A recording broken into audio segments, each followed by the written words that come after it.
talk about colon cancer, we're talking about the colon polyp. So the purpose of a screening colonoscopy is to look for either an early colon cancer, so get it out of there, manage it, or else remove polyps that then in turn would reduce a patient's risk of developing a colon cancer. We think that is the most effective, but it's important to say it's not the only options. And the important thing is that people have some sort of screening test. The reason we think it's effective is because it's diagnostic and therapeutic. So the advantage of a test is early detection of polyps. The advantage of colonoscopy is not only can they be detected, but they can also be removed at the time of the procedure.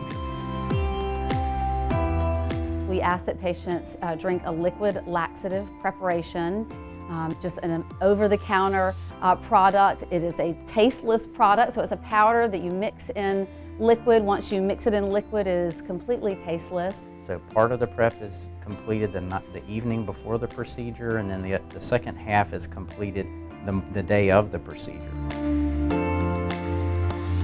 So one day is usually all that a patient needs to take off. You, the patient, you're on a clear liquid diet the day before. So I tell patients if you tend to be hungrier and grumpier when you don't eat, then maybe you should take a little bit of time off the day before, but technically no, you can work. Then obviously the day of the test, you will have been sedated. You can't go and make important decisions or drive. So yes, that's the day to relax and recover.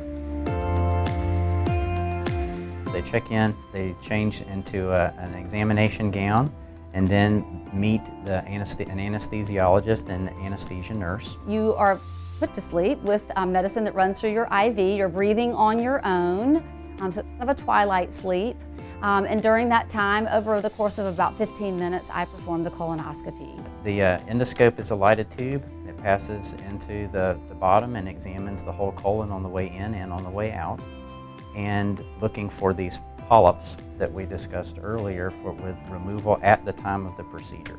But actually in the procedure room, time can even be from 15 to 20 minutes. It can be up to an hour. It just depends on the test results.